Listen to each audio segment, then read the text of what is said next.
मेरे दोस्तों, हम लास्ट वीडियो में बात कर रहे थे आद्यैतिहासिक काल में। और आद्यैतिहासिक काल के बारे में मैंने आपको समझाया था कि इसमें हम अपने देश की दो सिविलाइजेशन को पढ़ेंगे, एक सिंधु घाटी सभ्यता, इंडस वैली सिविलाइजेशन। उसके बाद मैंने बताया था कि हमारे देश में 1750 में के बाद यानी 1500 बीसी में आगमन हुआ आर्यंस का, और आर्यों ने एक ग्रामीण सभ्यता बसाया जिसे वैदिक सभ्यता कहा गया।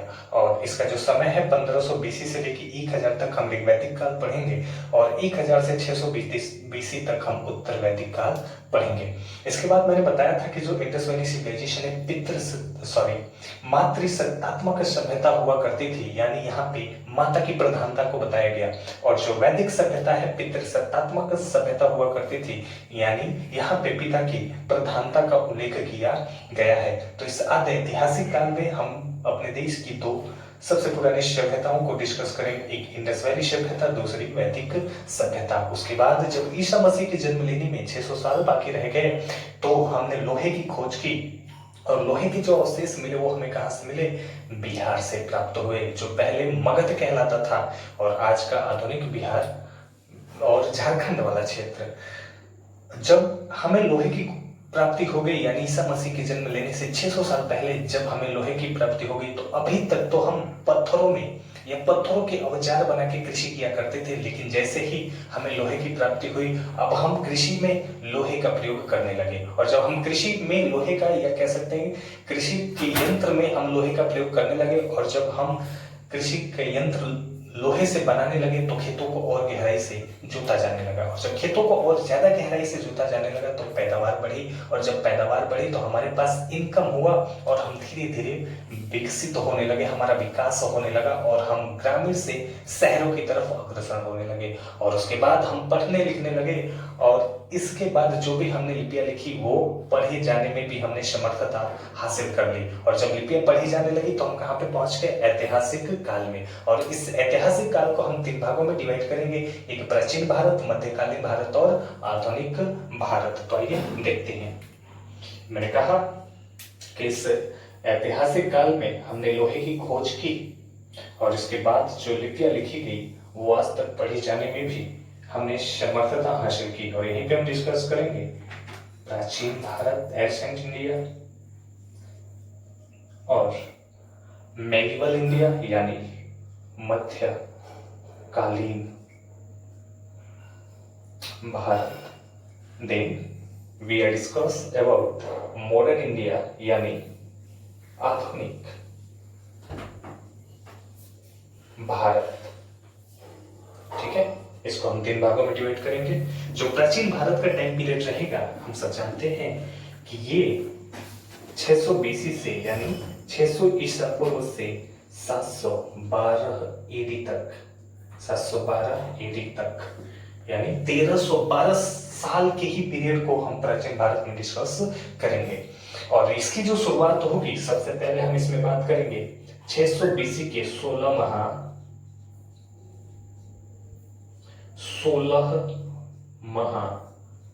महाजनपद। इसके बाद हम इसमें पढ़ेंगे 600 बीसी के धार्मिक आंदोलन, जिसमें हम पढ़ेंगे बौद्धिज्म को, जैनिज्म को, यानी बौद्ध धर्म और जैन धर्म, इसमें हम डिस्कस करेंगे। उसके बाद शुरुआत होगी राइज ऑफ मगध, यानी मगध का उत्कर्ष। और इसमें हम छोटी छोटी बड़ी बड़ी डायनेस्टियां भारत के उन सारे महान राजाओं के बारे में जो प्राचीन भारत में शासन किए उनके बारे में डिस्कशन करेंगे, जैसे नंद डायनेस्टी के बारे में। उसके बाद हम मौर्य डायनेस्टी के बारे में, गुप्त वंश के बारे में, आंध्र सातवाहनों के बारे में, सारी की सारी बातें यहाँ पे हम डिस्कस करेंगे। उसके बाद 712 ईस्वी में हम सब जानते हैं कि हमारे देश में प्रथम सफल मुस्लिम आक्रमण होगा, जो अरेबियंस करेंगे, और अरबो अरेबियंस में भी मोहम्मद बिन कासिम के द्वारा किया जाएगा 712 में। और जब प्रथम मुस्लिम आक्रमण 712 में होगा तो हम प्रवेश कर जाएंगे कहाँ पे? मध्यकालीन भारत में। तो यहाँ से हम 712 एडी से 1707 एडी तक हम बात करेंगे मध्यकालीन भारत। और इसमें जो हमारा टॉपिक होगा, इसमें first of all we are discuss about Arabian invasion in India, यानी भारत में अरबों का आक्रमण, भारत में अरबों का आक्रमण जो करेगा कौन? मोहम्मद बिन कासिम, जिसका टाइम पीरियड रहेगा 712 से 714। और हम सब जानते हैं सिंध में आक्रमण करेगा और सिंध के ही शासक राजा दाहिर को पराजित करेगा, और राजा दाहिर को पराजित करने के बाद 714 में वापस लौट जाएगा। इसके बाद हम सब जानते हैं कि लंबे समय के बाद भारत में फिर एक मुसलमान के द्वारा एक फिर मुस्लिम आक्रमण होगा, जो हम बात करेंगे, जिसमें भारत में तुर्क आक्रमण या टर्किश इन्वीजन इन इंडिया। और इसमें हम बात करेंगे सबसे पहले 1000 से 1027 तक महमूद गजनवी के बारे में, और दूसरा आक्रमणकारी रहेगा महमूद गोरी, जो 1175 से 1206 तक। तो दूसरा जो इसमें हमें डिस्कस करना है पार्ट, वो होता है भारत में तुर्क आक्रमण, ठीक है, जिसमें हम मोहम्मद गोरी को पढ़ेंगे, गजनवी को पढ़ेंगे। उसके बाद हम सब जानते हैं कि 1206 में जैसे ही मृत्यु होगी, 1206 में जैसे ही मोहम्मद गोरी की मृत्यु होगी, उसके बाद भारत का साम्राज्य, लाहौर का साम्राज्य प्राप्त हो जाएगा किसे? उसी के एक गुलाम और दामाद कुतुबुद्दीन ऐबक को। और कुतुबुद्दीन ऐबक भारत में सबसे पहले एक डायनेस्टी की स्थापना करेगा, जिसका नाम होता है स्लेव डायनेस्टी या गुलाम वंश। और यहीं से हम प्रवेश कर जाएंगे दिल्ली सल्तनत में, क्योंकि दिल्ली सल्तनत में सारे के सारे सुल्तान शासन करेंगे अगर एक कुतुबुद्दीन ऐबक को छोड़ दिया जाए तो। इसके बाद हम बात करेंगे दिल्ली सल्तनत के बारे में, जिसका टाइम पीरियड रहेगा 1206 से 1526 तक, 1206 से 1526 तक। और इस दिल्ली सल्तनत में हम 5 डायनेस्टियों के बारे में पढ़ेंगे। सबसे पहले हम पढ़ेंगे स्लेव डायनेस्टी, यानी गुलाम वंश। इसके बाद खिलजी वंश, इसके बाद तुगलका डायनेस्टी, तुगलक वंश। इसके बाद हम बात करेंगे सैयद वंश, और अंतिम डायनेस्टी हम बात करेंगे इसमें लोदी वंश, ठीक है। ये 5 डायनेस्टियों को हम डिस्कस करेंगे दिल्ली सल्तनत में। मेरे भाई, हम सब जानते हैं जब दिल्ली सल्तनत चल रहा होगा और लोदी वंश का अंतिम शासक इब्राहिम लोदी शासन कर रहा होगा, उसी समय जहीरुद्दीन मोहम्मद बाबर का भारत में आक्रमण होगा और 21 अप्रैल 1526 को लड़ा जाएगा फर्स्ट बैटल ऑफ पानीपत।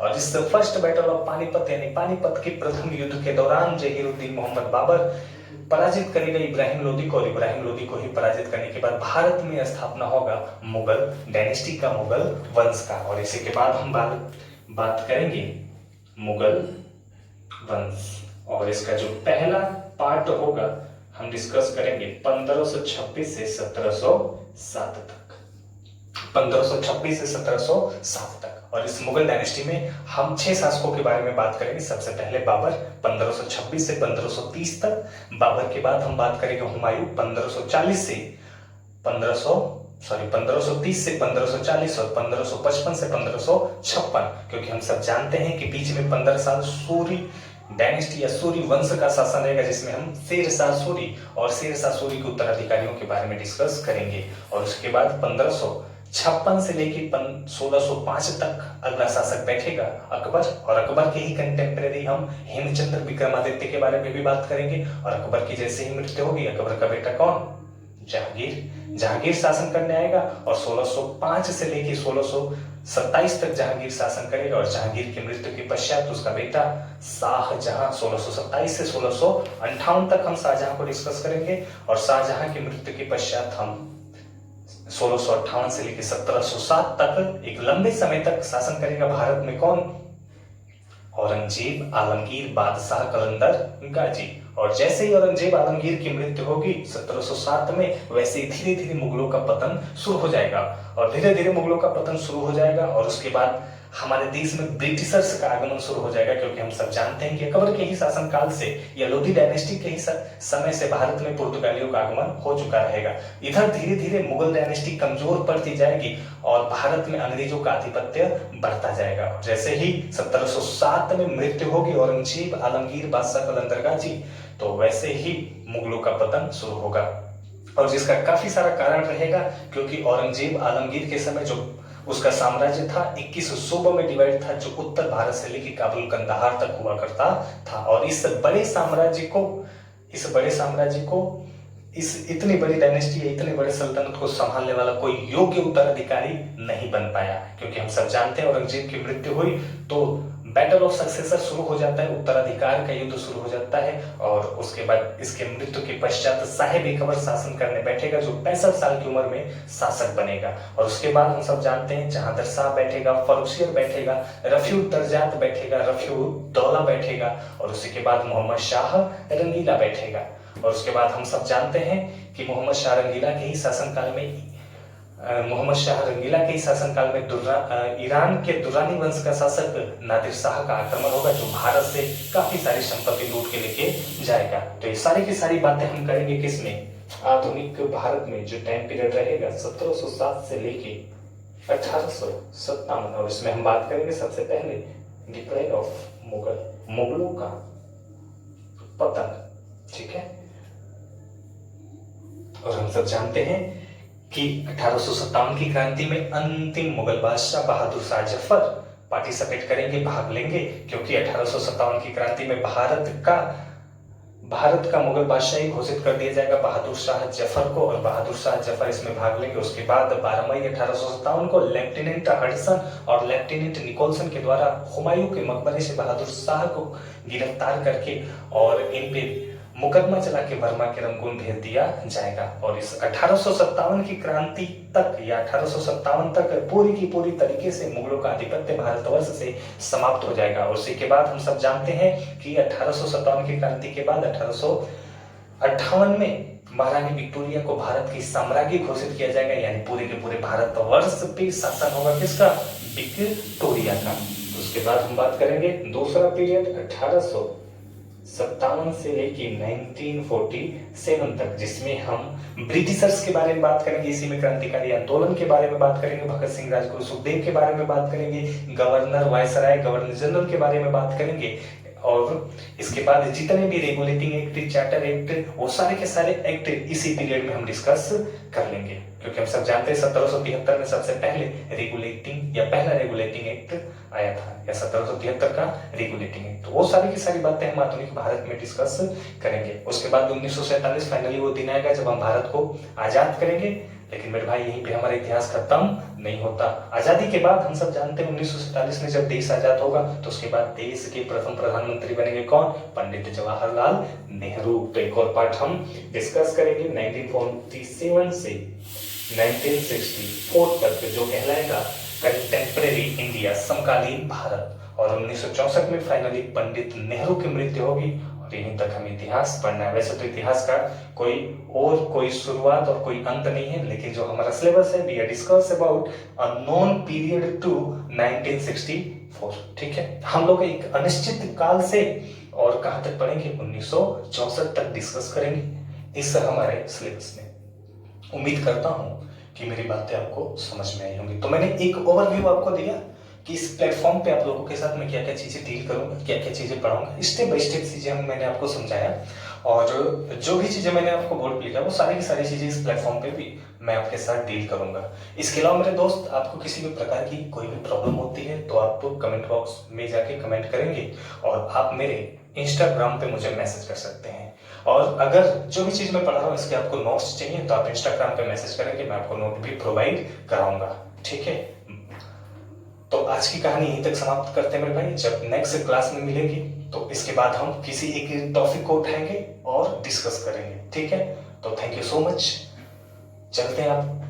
ठीक है, नमस्कार मेरे भाई, मिलते हैं आपसे अगली क्लास में।